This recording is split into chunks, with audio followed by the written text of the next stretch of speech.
আল্লাহ তাআলা কিয়ামতের দিন সাইয়েদনা নূহ আলাইহিস সালামকে বলবেন, নূহ তুমি কি দাওয়াত পৌঁছিয়েছো তোমার উম্মতের কাছে? নূহ আলাইহিস সালাম বলবেন, হ্যাঁ আমি পৌঁছিয়েছি। এবার নূহের উম্মতকে আল্লাহ জিজ্ঞেস করবেন, এ নূহের উম্মতেরা, তোমাদের নবী নূহ কি দাওয়াত পৌঁছিয়েছে? নূহের উম্মত বলবে, না আল্লাহ, আমাদের কাছে কোনো সতর্ককারী আসে নাই, কোনো নবী টবি আসে নাই, কোনো দাওয়াতও আমরা পাই নাই, আপনারাও চিনি নাই, জান্নাতও চিনি নাই, জাহান্নামও চিনি নাই। নূহ আলাইহিস সালাম বিপদে পড়ে যাবেন। তখন আল্লাহ বলবেন, নূহ তুমি বললা পৌঁছিয়েছো, তোমার উম্মত বলে কিছু পায় নাই। নূহ তোমার কি কোনো সাক্ষী আছে? তোমার কথা আর তোমার উম্মতের কথা তো মিলে না। তুমি বললা তুমি আমার নির্দেশনা দাওয়াত পৌঁছে দিয়েছো, কিন্তু তোমার উম্মত বলে পায় নাই। নূহ তোমার পক্ষে কোনো সাক্ষী আছে? নূহ আলাইহিস সালাম বলবেন, আছে। কে?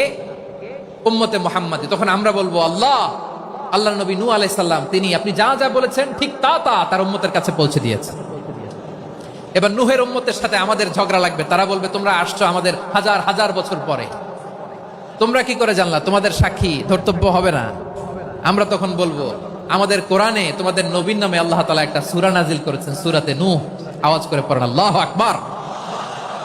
আমরা বলবো, আমাদের কোরআনে তোমাদের নবীর কথা আল্লাহ আমাদেরকে জানিয়েছেন, দিন রাত এক করে তোমাদের কাছে তিনি দাওয়াত পৌঁছেছেন। তোমরা কানের মধ্যে হাত দিয়ে রাখতা, চেহারাটা কাপড় দিয়ে ঢেকে রাখতা, আল্লাহর নবী নূহকে পিটিয়ে ছালা দিয়ে পেঁচিয়ে তোমরা পাহাড়ে তুলে রেখে আসতা, সব আমরা জানি। আমরা যখন বলবো এই কথা, নূহের উম্মত চুপসে যাবে। তখন আমরা সত্য বলেছি কিনা এটা আল্লাহ তাআলা জানতে চাইবে বিশ্বনবীর কাছে। তখন বিশ্বনবী আমাদের পক্ষে সাক্ষী দিবেন। আওয়াজ করে